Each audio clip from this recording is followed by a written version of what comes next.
All right, welcome back. We got a great guest today. This is Paddles 101. I'm Jason Aspes, and we've got Robert Elliott from Engage Pickleball, the paddle manufacturer, OG in the sport. Welcome. How are you Yeah, doing? yeah. Thanks for having me and everything. I'm excited. Yeah, so I'll just kind of kick off how we got acquainted just recently. We've spoken on the phone dozens and dozens of times over Many the times. years, back from the kitchen days all the way up to now my UPA-A days. But the other day I walked into my home court, my Ace Pickleball in Roswell, Georgia, and who was there but Robert Elliott doing a little demo of his paddles. And I went over there and started playing with you. Yeah, it was kind of strange, yeah, because we never saw each other or anything. And then all of a sudden I hear the voice and everything. I'm like, maybe this sounds familiar and stuff like that. Yeah, so it was pretty neat. Yeah, and then playing together, challenging everybody there. It was a good time. It was a good time. And we defended your honor because you put up paddles if anyone could beat us, but nobody could beat us. Yeah, that was a good thing. That was a little weird. I saw enough of your game. I wasn't too worried. But yeah, I would have been glad to give any paddles away, but I'm glad we won all the matches there in those challenge matches. Yeah, I'm glad also. Reputation intact. Robert, I wanted to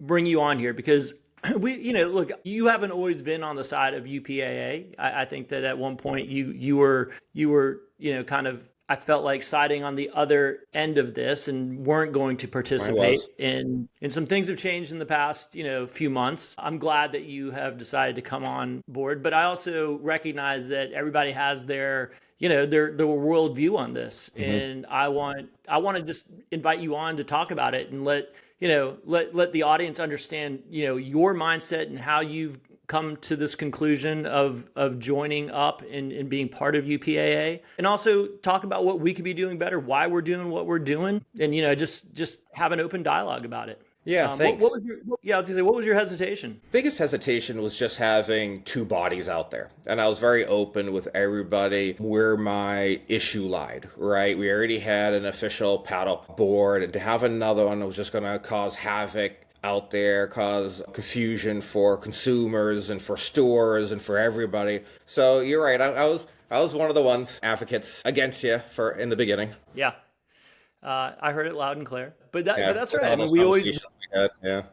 We had some good ones. had an open dialogue about it. Yeah. And I respect the decision. I can't force anybody to do anything they don't want to do, but I feel like all we can do is continue to do what we believe are the right things in a fair way, what we believe is right for the sport. There's not much more than we can do. And I hope the proof is in the pudding. I hope that as we continue to evolve and be able to show manufacturers what the lab looks like, what these tests look like, the real research going into it, and really having, very, stringent and rigorous regulations and enforcement of those regulations, we will get more and more believers to come on board. Yeah, well, from our conversations and everything, you talk about your side and everything. I totally understood. I got it. I really did. But, I'm still a little stuck that I wish there's only one. But after really with some of these innovations and the paddles that we're testing and coming up with, what we both felt that the sport was going too crazy. I think everyone felt that way. The paddles are just getting too powerful. It's not pickleball. It's not safe. It really isn't. And as testing new technologies and everything, it just really came that we have to do something. And as you explained your side with some of the things you guys are doing, I think it's a necessity at this point. I think so as well. And you say I wish there was one governing body. I do too, to be perfectly honest with you. This wasn't a job that I had my eyes on of like, wow, how glorious would that be? Mm-hmm. It's certainly not a fun job. I feel like I'm in the crosshairs all the time and trying to navigate a very tricky situation. But I do think it is necessary, and I think that it's worth it because it needs to be done. And particularly at the pro level, and we always talk about the pro level, but I think at the amateur level also it needs to be done. No, I think so too. And you see the paddles out there. And what really got me, it was probably about a month or so ago. I'm designing a new technology, and the paddle would have easily passed any test, both, the USAPs and yours, no problem. And within a game, and this paddle I was really excited about. It's a type of paddle that's never been out there.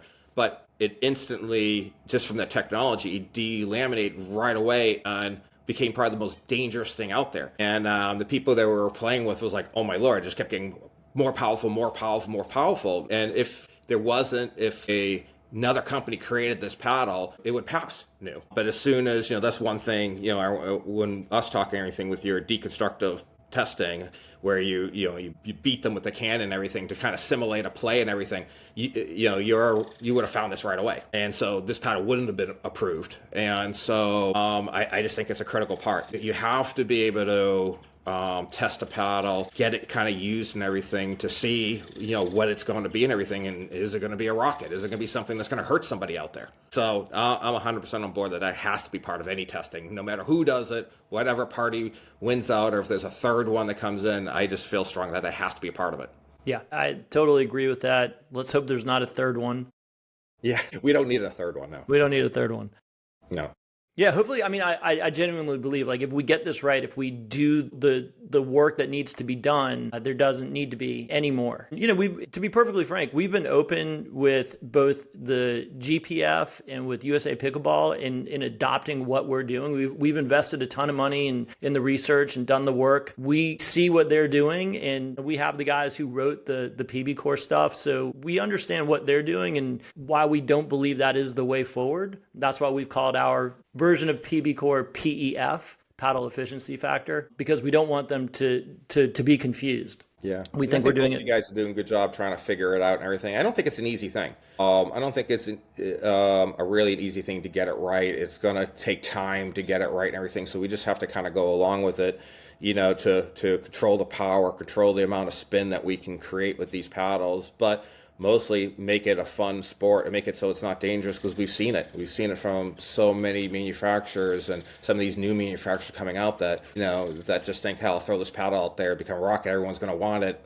It's going to be a hit. But it's just not the right thing for any of us. Yeah, no, it's almost like it becomes an arms race, right? Because once the person across from you is playing with a powerful paddle and they're beating you on those counters, you feel like you have to, if you want to compete with them, you have to get something equally or more so, faster.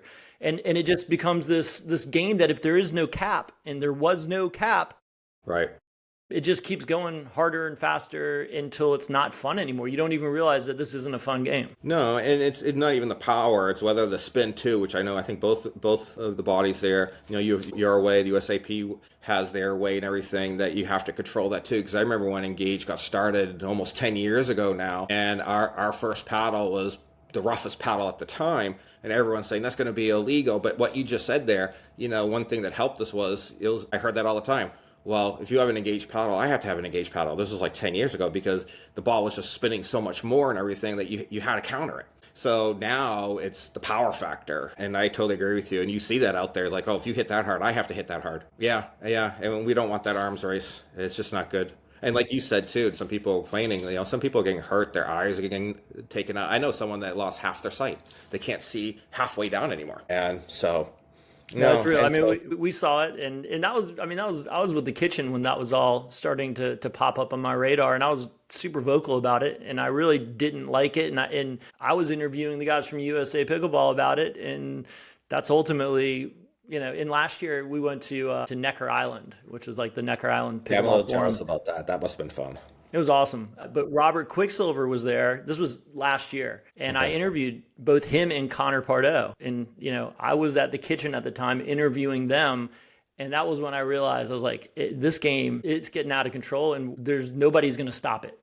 Yeah, when did it start? I think it was also about like 2 years ago, it really started getting noticed. End of 23. It was, that's when we started seeing, and it was a few different factors. It was, not to blame anybody here, but like Gearbox with the PPEs, with the Gen 3, which came in about March of 2024. But also you're starting to see EVA. Yeah, you're starting to see EVA foam paddles come out.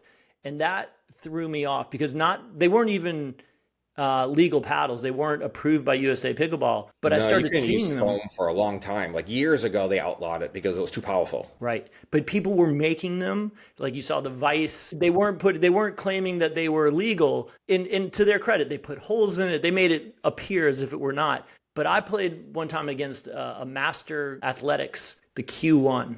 Okay. It's a rubberized, face, and the spin you can put on that paddle, it's ridiculous. And I played against somebody with it. This was years ago. It was like 2021. And I stopped in the middle and I said, "Can I see that paddle?" And he showed it to me. It didn't have a USA Pickleball, stamp. And I said, I don't think that's legal. And the guy argued with me, like, of course it's legal. It's a quiet paddle. It's perfectly fine. And it was a different game. Was it just like a giant table tennis paddle? Yeah, with the rubber on and everything.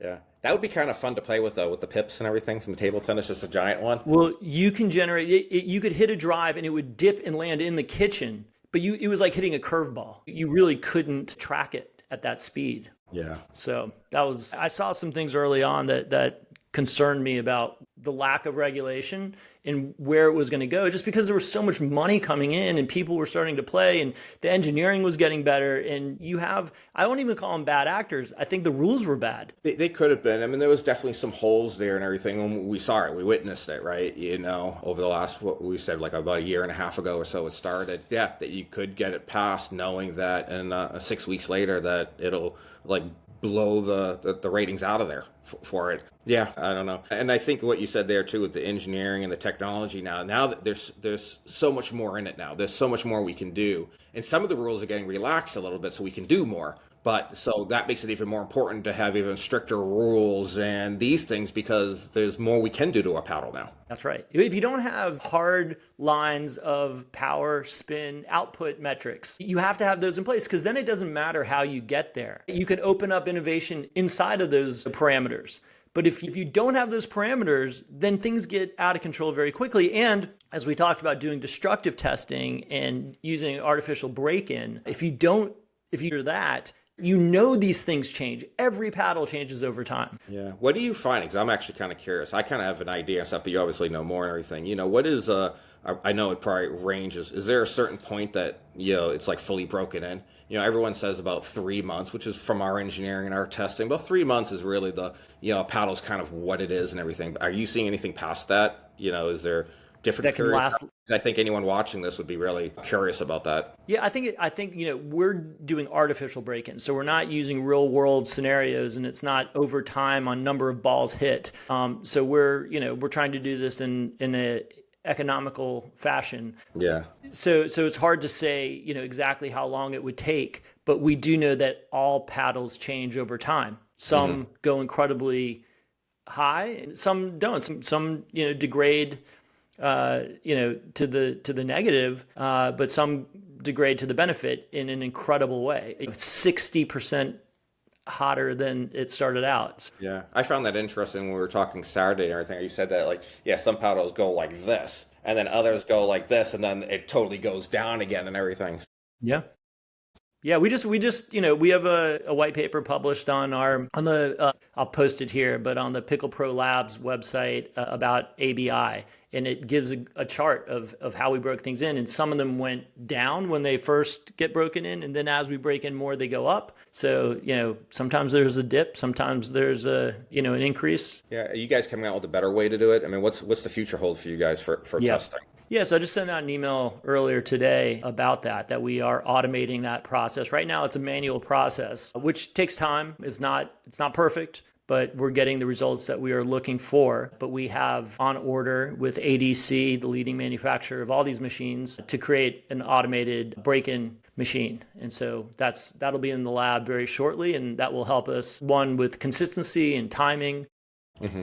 And it frees us up to be able to certify more paddles. Yeah, because that's the one thing too with all these testing, the more going for the manufacturers out there, you got to take in, it takes a lot longer now to get paddles approved and everything. So by the time you submit a paddle, if you're not paying an expedite fee and everything, it's already deemed not a technology advancement by the time we get the okay, and then we got to order them and everything. It's already new technologies out there. So anything you can do, I know from a manufacturer standpoint, anything you do to speed it up and everything, get paddles approved faster and everything is good for everybody. Yeah. So our process right now, we have an expedited version that's 4 weeks. Otherwise, it's 6 to 8 weeks. But in that process, there's still time built in of, payments made, contracts signed. So it starts, when you submit the application. So yeah, so we're getting there, and I think it'll get quicker as we learn. I think that it's still so new right now. September 1st is our deadline of when everything needs to have certification. But up till now, the first ones are just now getting into the system. We've just put about 5 paddles onto the website.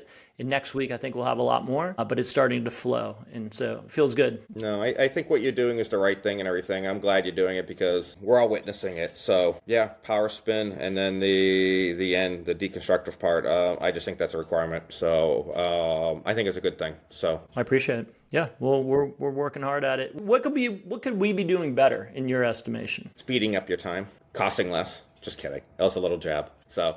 But the test, honestly, the testing from a cost I can standpoint. imagine. That was just a friendly thing between us, because most anyone watching wouldn't know what that is anyways and stuff. What could you be doing better? I think it's just as long as you stay as transparent as possible. I think testing what a paddle is going to be is a safety thing, and then I agree, spin and power. Now, however you get there, I think it's an open end and everything, but as long as there's a metric, and the thing that probably scares me a little bit as a manufacturer is that because I haven't come to your labs yet, I should probably make a trip down there and everything and take a look at it, see how we do it, is any inconsistency. So if a paddle's made a certain way, how you're testing it, is it not going to get the real number? I think that's a concern. As long as you guys are, and I know you're not going to get there right away and everything, but that's a concern that something's going to pass that shouldn't pass just because it's made a certain way that couldn't be detected by one of your tests. Yeah, I hear you. And I think that I've had long conversations with a few manufacturers about this. And certainly from a deflection side of things, they have very strong opinions.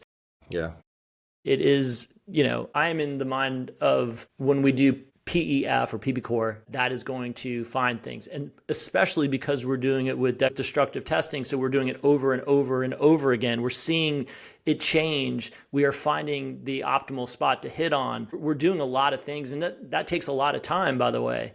Yeah. And that's part of the thing of, when you do say be quicker, we want to be as quick as possible, but we also want to be as accurate as possible. Because if we're not accurate, none of it matters. No, that's definitely more important. And like you said, I know you're going to learn more. You'll get other tools and probably do it a little bit more. So a little bit faster. But that's a manufacturer thing to speed up. But consumers wouldn't. I mean, that doesn't have any effect to them or anything. What about how can we help manufacturers as a whole? I know that you were part of the PIMA group. And I think I'm all in support of that. Like we want to, you guys are our partners, right? We're not here to be the bad guys. We're just here to try to make it fair. So everybody understands what rules they're playing by, that everyone can be held accountable, that there aren't people trying to take advantage. But how can we help, that either that process or the collective, just navigate this better? I think it's just what we just talked about and everything is just being open with the results. Obviously not sharing each other's intellectual information or anything like that, but making sure that we know, probably taking our input, and obviously take what you can, what you don't want, because there's probably a lot of ideas, a lot of them aren't there because they're not there testing.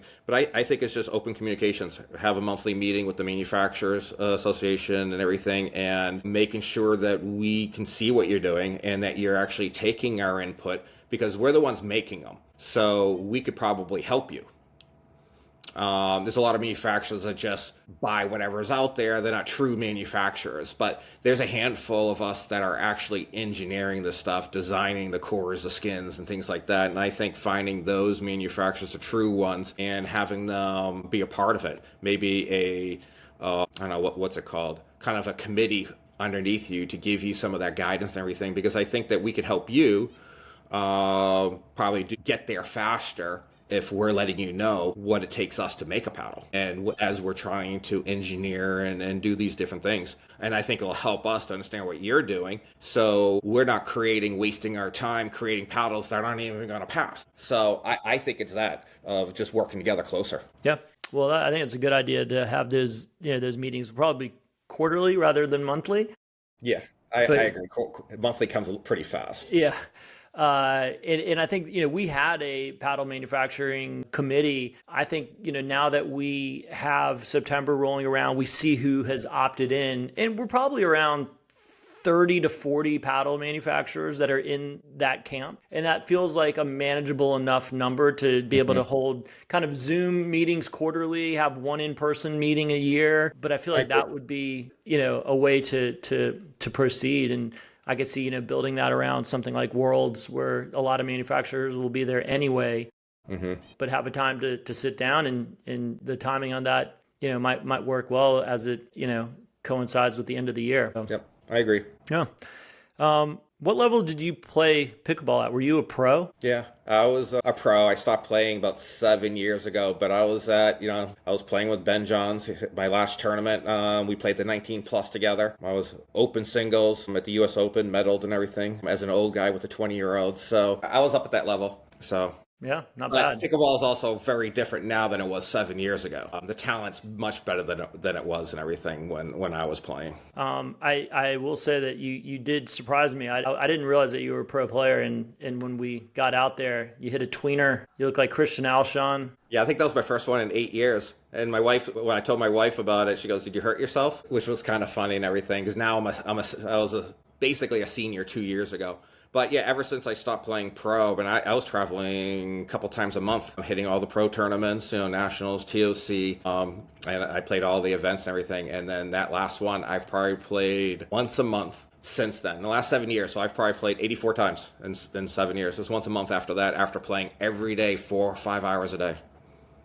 Crazy. So, yeah, it is kind of crazy. It was fun though. I think I got the bug a little bit. I'll probably start getting out there a little bit more now. I get 2 courts in my backyard, and I only play once a month. Is that here? Are you in Georgia right now? No, I'm back at our home in Florida. Now, my wife wants to put one in our Georgia house now. So down here we have, when we bought this house, I think it was 6-7 years ago, before my wife fixed the house up, she had the 2 pickleball courts in the backyard before. So she's a housewife and everything, and you'd think that she'd want the kitchen or something renovated in the 25-year-old house and everything. It wasn't. It was 2 pickleball courts first. So that's our little fun thing for this house. That's the Engage way. Yeah. Nice. All right. Well, I will leave it at that. If you have anything else you want to talk about, we can talk about it. No, I think this was great. To talk about this and everything, what you're doing and everything. So no, and just keep up the communications with the manufacturers, and so we're both a part of it, working together, and I think we'll get there. Yeah, I think so also. And I will say this before I leave. There was obviously so much misinformation being put out there at the beginning of this whole thing. I agree.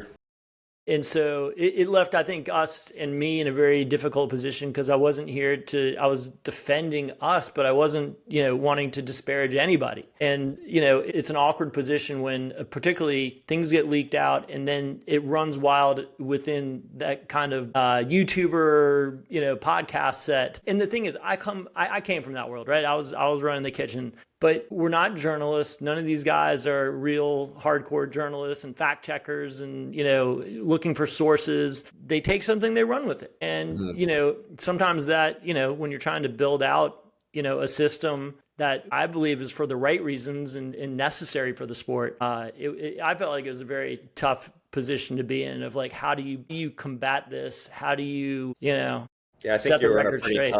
Tough place, and I was one of them. I was one of the ones that actually put you there, because like you said, I was one not to have another one and everything. But no, like I said, with our communications, it was a tough place for you. 100% it was, and everything. And now we're talking about it. We're here and everything for the greater good. So no, hopefully you're not feeling so beaten down anymore. No. It definitely feels like we're on the right path. And I feel like we just continue to do the right. I always tell everybody, just continue to do the right things for the right reasons. And ultimately we will get that respect. Well, that's the only way pickleball is going to keep growing. That's right. If we don't everything, then the fun and excitement of pickleball is going to start going down versus growing. So absolutely. We obviously all want to keep growing. Yeah. I was saying, with the international growth, if we don't get this right now, it spirals completely out of control. No, and I think and that's a good point there. I think the sooner we get it right, or at least what I always tell my workers and everything, 90% there, right? Because you're never 100%, but you have to get 90% there, because one other concern that I did have too, other than there's 2, is that if anything happened, between the 2 and everything, and there was a delay or something going, then that's when a 3rd or a 4th would pop up saying, well, I could do it better. Then we'd have a regional one. And that would have really caused havoc for consumers and especially the manufacturers if we had to build a different paddle for each region. South America and Europe and Africa and Asia all had their different requirements because different versions of certification boards popped up. It could just be a nightmare. So I know the faster that you and or the USAP gets 90% there, it's going to be better for everybody because we don't want any more splintering. That's right. That's right. And I think that's a concern. And when we look at like Olympics, right? That's what everybody puts on their, on their wish list. You're not going to get to the Olympics if you don't have a lockdown regulatory body monitoring paddles, because you just can't. There is no fairness. And I used to say it's okay at the rec level. It's not even okay at the rec level, but for sure not at the professional level. That's not real competition. No, it's not. And I know there's some sports out there that have like 7 or 8 of them. Yeah, and I just, and that was part of it in the beginning, everything that that's just not good. That's not good. So that's my concern. My whole thing, get there as fast as possible. Get to that 90 percentile. But it looks like you guys are putting a lot of effort into it. So. All right. Awesome. Yeah, Robert, awesome. I really appreciate it. Yeah, I appreciate your time too. Yeah. Thanks. Have a great weekend and speak to you soon. All right. Talk to you. Bye.